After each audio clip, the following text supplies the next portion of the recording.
Et madame, monsieur, bonsoir. C'est Gaël Yano, candidat UCF, Union pour la Nouvelle-Calédonie dans la France, dans la première circonscription, qui est ce soir sur ce plateau et sur le même modèle qu'hier. Après les questions politiques, nous nous attacherons à la face plus personnelle du candidat. Gaël Yano, bonsoir. Bonsoir. Alors, pour l'UCF, dans la seconde circonscription, hier, Gilles Brial a choisi d'évoquer comme axe principal de sa campagne le référendum de 2018. Quel sera le vôtre, Gaël Yano, dans la première circonscription?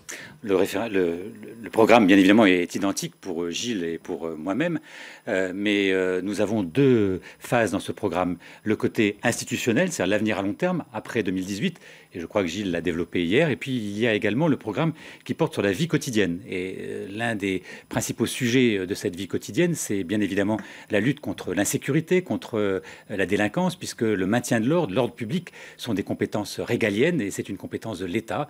Et je souhaite, en tant que député, porter la voix des Calédoniens qui en ont ras-le-bol de vivre ce climat d'insécurité, ces cambriolages, ces vols, ces agressions. Il faut véritablement qu'il y ait un rétablissement ferme et fort de l'ordre et de la tranquillité publique. C'est ce à quoi je m'emploierai avec des propositions concrètes concernant l'alcool, la responsabilisation des parents, l'augmentation également du nombre de places au camp S, du nombre de places également dans les cellules de dégrisement. Enfin, il y a tout un dispositif qui permettra, je crois, de façon concrète, de réduire ce sentiment d'insécurité que nous vivons quotidiennement. Alors justement, vous aviez déclaré aux dernières municipales, je vous cite, que la peur devait changer de camp. Plus récemment, lors des incidents de Saint-Louis, vous avez demandé l'envoi de l'armée. Est-ce que ce ne sont pas des positions qui peuvent être ressenties un peu trop radicales, notamment par les indépendantistes?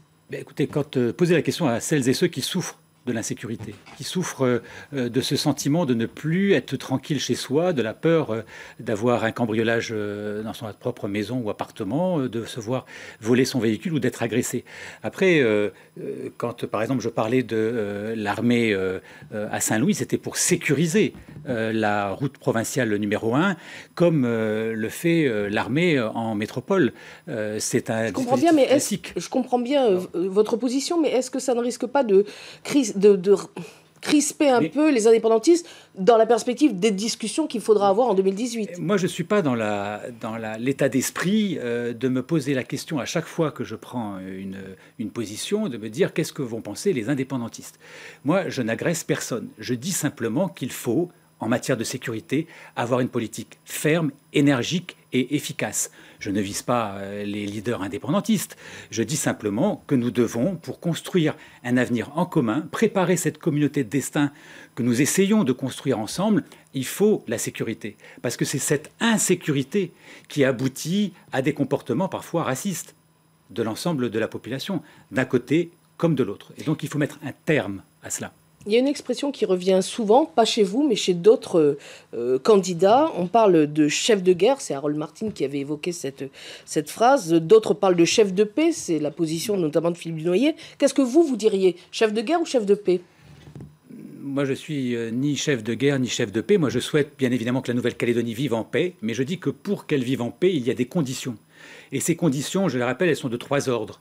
Le dialogue entre loyalistes, avec les indépendantistes, bien évidemment, le respect mutuel de toutes les communautés, de tous les Calédoniens et des hommes politiques et des femmes politiques entre eux et entre elles, mais aussi, et ça c'est peut-être un peu l'ADN, la particularité de l'UCF, la particularité de Gilles Brial et de moi-même, aussi la fermeté, celle que je n'ai pas hésité à mettre en œuvre pour m'opposer au mausolée de Hataï, pour aller porter la voix des loyalistes à l'ONU contre les déclarations outrancières de Roquamitan.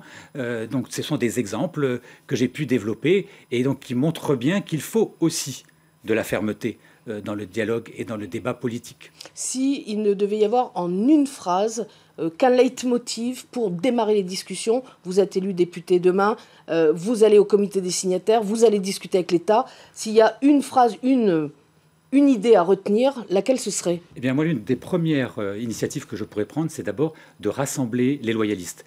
Sachez que depuis des années, nous allons au comité des signataires, les différentes délégations, mais que les délégations loyalistes ne se parlent pas entre elles avant.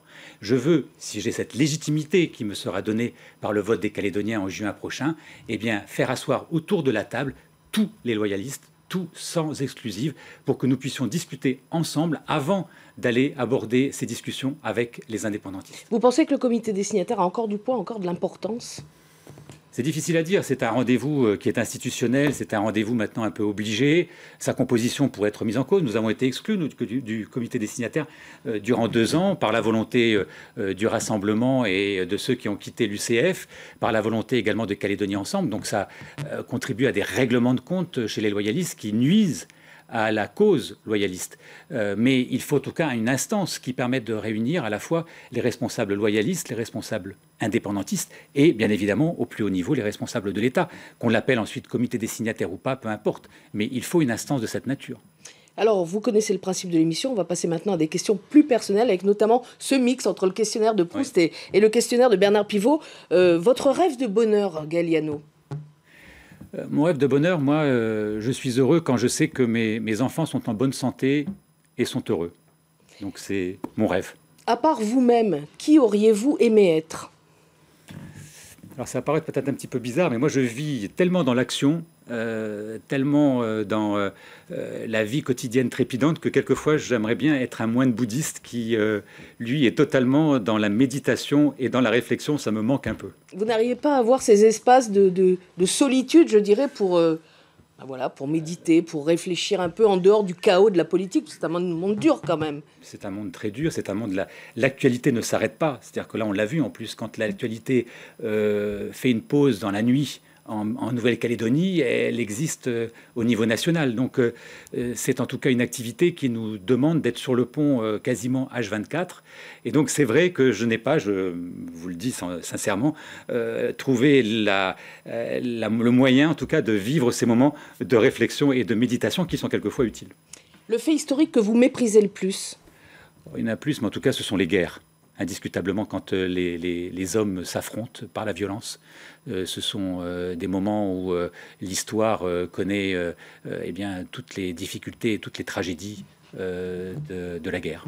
Et enfin, le don de la nature que vous auriez aimé avoir? Alors, c'est peut-être pas un don qui est donné aux hommes, mais j'aurais bien aimé, si ça avait été possible, mais bon, ça ne sera pas possible, voler. Et donc pouvoir de temps en temps prendre un envol pour un peu voir ce qui se passe en bas sur Terre et vu du ciel. Je crois que les oiseaux ont cette grande chance. Alors Gaël Liano, nous avons sélectionné plusieurs questions qui se trouvent dans ce chapeau. Oui. Des questions historiques, philosophiques, liées à la politique. Vous en tirez une, vous nous la lisez, vous répondez à cette question. Les faits alternatifs en langage trumpien, autant dire les mensonges, ont été justifiés durant la campagne américaine. Est-ce entendable en politique? Alors, les fake news, ça c'est vrai que ça n'arrête pas. C'est-à-dire, fake news ou les faits alternatifs d'ailleurs. Hein. L'équipe de Trump avait modifié à sa façon la réalité de certaines affaires en parlant de faits alternatifs. Ouais. Qu'est-ce que vous en pensez? Alors, très, très sincèrement, je pense que le décalage qui peut exister entre les citoyens et les hommes politiques, c'est que souvent, les hommes politiques mentent pendant les campagnes électorales. Enfin, en tout cas, ne disent pas la vérité, n'osent pas dire la vérité. Pas vous. Et là, moi, en tout cas, moi, je veux bien en discuter. Moi, je dis les choses, et c'est la raison pour laquelle, d'ailleurs, en 2015, je n'ai pas fait le choix de rejoindre Pierre Frogier et le Front républicain, parce que j'ai voulu rester fidèle aux engagements que j'avais pris en 2014. Ça n'a pas été le cas de tous les élus de l'UCF, mais moi, j'ai souhaité rester fidèle en 2015 par rapport aux engagements de 2014.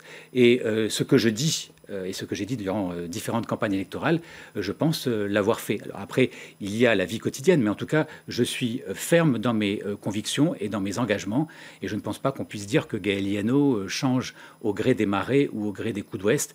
Et ça me dérange toujours quand je vois, par exemple, lors des élections présidentielles, des candidats tenir des propos ou prendre des engagements que je sais ne pas pouvoir être tenus. Gaël Liano, merci d'avoir accepté ce jeu des questions-réponses.